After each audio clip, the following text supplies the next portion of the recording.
नमस्कार दोस्तों, आप देख रहे हैं सिनेमा हॉल और मैं अजय ब्रह्मात्मज। आज राधे श्याम का रिव्यू। राधे श्याम आज ही रिलीज हुई है। यह प्रभास और पूजा हेगड़े की फिल्म है और इसका निर्देशन राधा कृष्ण कुमार ने किया है। आगे बढ़ूं इसके पहले आपको याद दिला दूं कि अगर अभी तक आपने सिनेमा हॉल को सब्सक्राइब नहीं किया है तो प्लीज़ सब्सक्राइब कर लें, और अगर मेरे रिव्यूज़ और बाकी चीज़ें अच्छी लगती हैं तो buy me a coffee link पर जाएं और मेरे लिए कॉफ़ी खरीदें। राधे श्याम तेलुगु भाषा की फिल्म है और इसमें प्रभास ने काम किया। प्रभास जो बाहुबली और साहो जैसी फिल्में लेकर आ चुके हैं और इस फिल्म के प्रति बहुत अधिक जिज्ञासा थी, उत्सुकता भी थी दर्शकों के बीच कि प्रभास आखिर क्या कमाल करते हैं। इस फिल्म का ज़ोर शोर से प्रचार किया गया था, लेकिन पैंडेमिक की वजह से यह फिल्म रिलीज होने में थोड़ा वक्त लग गया। यह भी देखा जा रहा है कि बाहुबली और पुष्पा के बाद राधे श्याम हिंदी के दर्शकों के बीच कैसा बिजनेस करती है। तो आप सभी के उम्मीदों पर पानी फिर सकता है।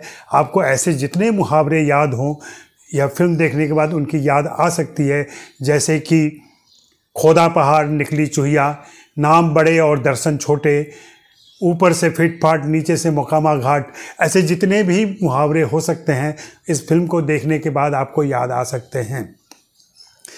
यह फिल्म आकर्षक है, यह फिल्म सुंदर है, यह फिल्म भव्य है, यह फिल्म महंगी है, यह फिल्म खूबसूरत लोकेशन पर यूरोप में शूट की गई है, यह फिल्म 8वें दशक को रिक्रिएट करती है।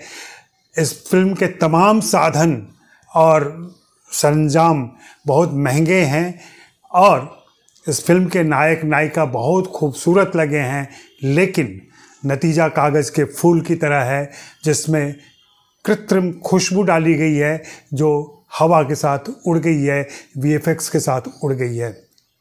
यह फिल्म विज्ञान और ज्योतिष दोनों की टकराहट की बात भी करती है और मानती है कि कोई भी विज्ञान 100% ठीक नहीं होता है, सही नहीं होता है। वैसे ही कोई भी ज्योतिष विज्ञान भी 99% ही सही होता है।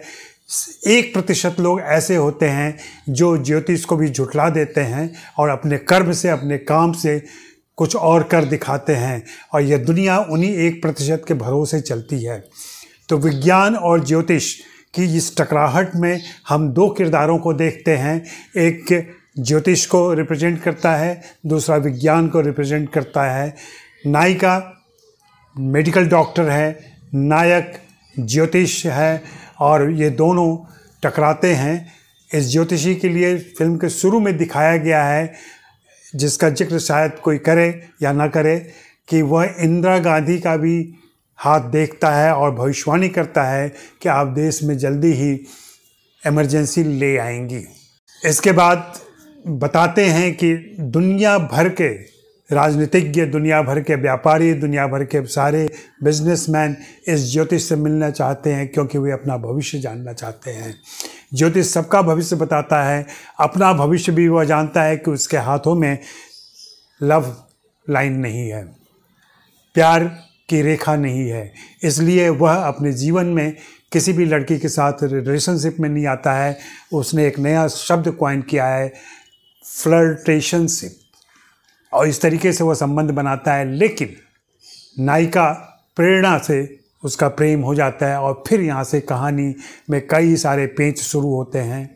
निर्देशन और लेखन की बात की जाए तो राधा कृष्ण कुमार का निर्देशन और लेखन चूँकि दोनों जुड़ा हुआ है, दोनों उन्हीं का है। इस फिल्म की पटकथा बहुत ही कमज़ोर है, बिखरी हुई है, कई सारी परतें घुसा दी गई हैं, लेकिन उनके साथ कोई न्याय नहीं किया गया है। उनमें कोई क्रम नहीं बिठाया गया है, न उन्हें जोड़ा गया है ढंग से। कुछ भी अचानक घट जाता है, कुछ भी अचानक हो जाता है। जो किरदार गढ़े गए हैं वो किरदार भी अच्छे तरीके से सुडौल नहीं बनाए गए हैं, सुघड़ नहीं बनाए गए हैं। उनमें अनेक कमियां दिखती हैं। उनके पीछे कोई तर्क नहीं दिखता, उनके पीछे कोई विज्ञान नहीं दिखता है, और इसी वजह से ये भावनात्मक रूप से हम दर्शकों को नहीं जोड़ पाते हैं। इस फिल्म में रोमांच ज़बरदस्त क्रिएट करने की कोशिश की गई है। समुद्र में तूफान आ चुका है, सुनामी आ रहा है, उसके बीच में नायक फंसा हुआ है और कैसे वहाँ से निकलता है, यह हिस्सा बहुत ही रोमांचक तरीके से शूट किया गया है, लेकिन अगेन इस रोमांच के साथ हमारी भावनाएं नहीं जुड़ पाती हैं। हम बहुत ज़्यादा उत्तेजित नहीं होते हैं इस लंबे रोमांचक दृश्य को देखते हुए वीएफएक्स के तमाम कमाल के बावजूद। अफसोस की बात है कि यह फिल्म पूरी तरह से निराश करती है और राधे श्याम जो प्रभास की बहुत ही महत्वपूर्ण फिल्म मानी जा रही थी, उनके लिए हिंदी दर्शकों के बाजार में तो शायद कोई जगह ना बना सके, ऐसा लगता है। यह फिल्म आप देखना चाहे तो ज़रूर देख सकते हैं। इस फिल्म की खूबसूरती के लिए, इस फिल्म के लोकेशन के लिए और इस फिल्म पे जो खर्च किया गया है, फिजूल खर्ची को समझने के लिए कि कैसे टिप टॉप चीज़ें बनाई जाती हैं लेकिन वे कैसे फ्लॉप हो जाती हैं। तो माफ़ करें राधे श्याम के उत्सुक दर्शक, माफ़ करें प्रभास के प्रशंसक, माफ़ करें पूजा हेगड़े को देखने के लिए उतावले दर्शक। यह फिल्म आपको निराश कर सकती है। ऐसा बहुत कम फिल्मों के बारे में मैं कहता हूँ, लेकिन यह फिल्म देखकर पूरी तरह से निराशा हुई। और बड़ा भया तो क्या भया, जैसे पेड़ खजूर, तो यह खजूर का पेड़ ही साबित होगा। कोई छाया नहीं है, मनोरंजन की कोई छाया आपको नहीं मिलेगी, न मनोरंजन मिलेगा इस फिल्म के अंदर। फिल्म के गीत संगीत भी स्तरीय नहीं है। आप फिल्म बना रहे हैं 8वें दशक की, शब्द गानों के जो बोल हैं वो 8वें दशक के हैं, लेकिन उसका संगीत आज का है। ये सारी चीज़ें तालमेल बिठानी चाहिए। जब आप पीरियड फिल्म बनाते हैं, पीरियड क्रिएट करना चाहते हैं, तो इन चीज़ों पर भी ध्यान देना चाहिए। बहुत प्रचार था कि अमिताभ बच्चन ने वॉइस ओवर दिया है, इसका नरेशन कर रहे हैं, लेकिन अमिताभ बच्चन क्या बोलते हैं, वही प्यार और किस्मत की बातें, और वे भी बाद में कहते हैं कि किस्मत ठीक है लेकिन कर्म से उसको बदला जा सकता है। तो कर्म से उसको अगर बदला जा सकता है तो इतनी लंबी फिल्म 2 घंटे 20 मिनट की हम इस टकराहट के लिए, अगर आपको इच्छा हो तो ज़रूर देखें, अन्यथा इशारा समझें। शुक्रिया, मेहरबानी, धन्यवाद।